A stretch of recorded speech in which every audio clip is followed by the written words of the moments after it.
آج پھر آپ کے لیے کبھی صبح 7 بجے جیل کھل جاتی ہے، آج پھر جیل مینول بھی تبدیل کیا گیا، اتوار کے دن ملاقات بھی کروا دی گئی خان صاحب سے۔ کیسے ممکن ہوا؟ کس نے رابطہ کیا پاکستان تحریک انصاف سے؟ ذرا یہ بتا دیں۔ جی بہت بہت شکریہ سلمان بھائی آپ کا۔ دیکھیں جس وقت ہماری یہ مذاکراتی ٹیم، سب سے پہلے تو میں یہ وضاحت کر دوں کہ یہ مذاکراتی جو عمل جو شروع ہوا ہے یہ پاکستان تحریک انصاف کی اناؤنسمنٹ کے بعد ہوا ہے، اور یہ اس وقت ہوا ہے جس وقت 26 نومبر کا واقعہ پیش آیا اور ہمارے یہاں پر کارکنان کو شہید کیا گولیاں چلیں اور حالات اتنے بگڑ گئے کہ یہاں پر حالات ان سے قابو ہونے کو نہیں آ رہے تھے۔ اس کے بعد جو ہے پاکستان تحریک انصاف نے جو ہے پاکستان میں ڈیموکریسی کی کنٹینیوٹی، پاکستان کی اسٹیبلٹی، پاکستان کے پولیٹیکل ٹیمپریچر کو جو ہے وہ نارملائز کرنے کے لیے ایک اوپن ڈور کیا، اور میرا خیال ہے کہ اناؤنسمنٹ پوری دنیا نے دیکھی۔ عمر ایوب صاحب نے یہ اناؤنسمنٹ کی تھی کہ ہم سب سے مذاکرات کرنے کے لیے تیار ہیں، آئے بیٹھے، اور سب سے شاندار بات اس میں یہ رہی کہ اسپیکر صاحب نے جو ہے وہ بڑی اچھی معاونت کی۔ دونوں ہاؤسز کی جانب سے جو ہے وہ ٹرسٹ کیا گیا اپنا اسپیکر صاحب پہ، اور اسپیکر صاحب کی رہنمائی میں یہ جو ڈائیلاگ مذاکراتی جو عمل ہے یہ آغاز ہوا۔ اس میں سب سے پہلے ہم نے ایک ڈیمانڈ کی تھی کہ ہمارے مطالبات کے ساتھ ساتھ ہمیں ایک ایزی ایکسیس جو اچھے انوائرمنٹ میں جیل میں دیا جائے خان صاحب سے مذاکراتی ٹیم کا، تاکہ ہم لوگ جائیں اور ہم ان کے ساتھ مشاورت بھی کریں اور ان مذاکرات کو ہم آگے لے کر چلیں۔ جس وقت ہم نے یہ مذاکرات سامنے لے کر آئے تو انہوں نے ساتھ ہی ہم پر شرط لگا دی، جی نہیں آپ اپنا معاہدہ جو ہے وہ تحریری طور پر لکھ کر دیں۔ ہم نے کہا جی ٹھیک ہے تحریری طور پر لکھ کر دیں گے، لیکن اس طرح نہیں، جب تک ہماری خان صاحب سے بات نہیں ہوتی، خان صاحب سے ملاقات نہیں ہوتی، تب تک جو ہے ہم تحریری معاہدہ بھی نہیں کریں گے۔ بعد از جو ہے وہ بیرسٹر گور صاحب گئے، وہ روٹین کی ملاقات تھی۔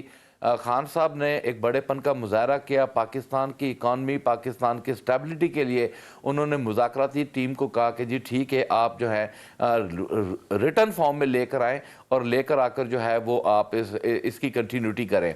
ہم نے اس پر آمادگی کا اظہار کر دیا، اور پھر آپ کو معلوم ہے کہ ان کے سیاسی جو لیڈرز ہیں وہ خود اس بے بسی کا اظہار کر چکے کہ ملاقات کا جو معاملہ ہے وہ ہمارے اختیار میں نہیں ہے۔ آج پچھلے لاسٹ 2 دن پہلے ایک متوقع تھا کہ مذاکراتی ٹیم کو جو ہے ایکسس دیا جائے گا خان صاحب سے ملاقات کا اور وہ جا کے مل کے آئیں گے، لیکن وہ نہیں کیا گیا۔ آج مذاکراتی ٹیم کا جو ہے وہ دروازہ ان کے لیے جیل میں کھولا گیا، وہ جیل میں گئے اور انہوں نے ایک کنٹرول ماحول میں اپنی مذاکرات، اپنی بات چیت جو ہے وہ خان صاحب کے ساتھ کی۔ اچھا نثار جٹ صاحب، کس نے کروائی یہ ملاقات؟ آپ کو کچھ بتائیں گے ذرا، اگر آپ کے انفارم میں ہے کہ کس نے کہا کہ جائیں آج عمران خان صاحب سے مل لیں، اتوار کے دن ہی مل لیں، کیونکہ اسپیکر صاحب کل تک ہاتھ کھڑے کر چکے تھے۔ سلمان بھائی میری بات سنیں۔ جی سر۔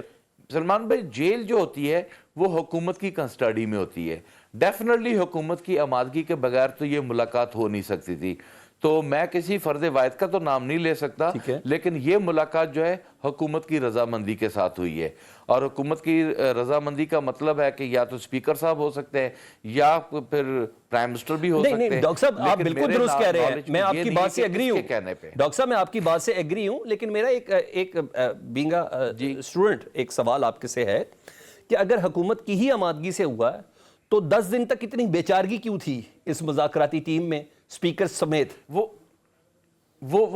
یہ بے بسی جو ہے کیونکہ ہم نے دیکھیں مذاکرات کا جب معاملہ چلا یہ حساس نوعیت کے معاملات ہوتے ہیں، آپ کو بہت زیادہ کنٹرول رہ کر بات کرنا چاہیے، ہم نہیں کر رہے تھے، لیکن ہمیں نظر آ رہا تھا کہ حکومت کہیں نہ کہیں بے بس نظر آ رہی ہے۔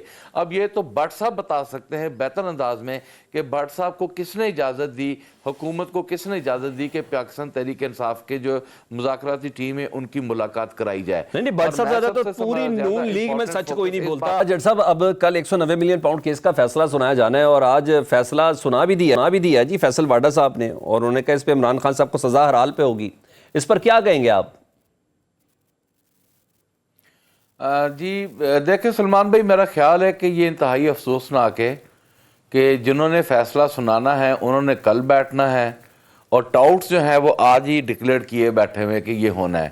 میرا خیال ہے کہ اس طرح کے بیان بازی سے جو ہے اور اس طرح کی حرکات سے پاکستان کی جمہوریت جو ہے وہ ہمیشہ ایک جو ہے وہ سوالیہ نشان اس کے اوپر رہا ہے. تو فیصل واڈا صاحب نے جو یہ آج باتیں کی ہیں کہ جی پاکستان کی اکانومی جو ہے وہ بڑی ڈائریکشن کی طرف، یہ سارے فارمولاز جو ہیں پچھلے 40 50 60 سالوں سے اپلائی ہو چکے ہیں. یہ اس کا سب ہم فیلیور دیکھ چکے ہیں. میں سمجھتا ہوں کہ پاکستان کو اگر کسی نے سنبھالا دینا ہے اور اگر کوئی پاکستان کو ترقی کی راہ پر لے کر جانا ہے تو وہ کوئی بھی اور شخص نہیں کر سکتا ماں سوائے آپ کے سیاسی جماعتوں کے. جب تک آپ کی سیاسی جماعتیں ہیں اور جب تک آپ کی پولیٹیکل لیڈرشپ ہے وہ یہ فیصلہ یہ تعین ٹھیک طریقے سے نہیں کرتے آپ کامیابی کی طرف نہیں راغب ہو سکتے. یہ جنرل مشرف کا دور بھی ہم دیکھ چکے ہیں, جنرل ضیاء الحق کا دور بھی دیکھ چکے ہیں, بہت سارے دور دیکھیں.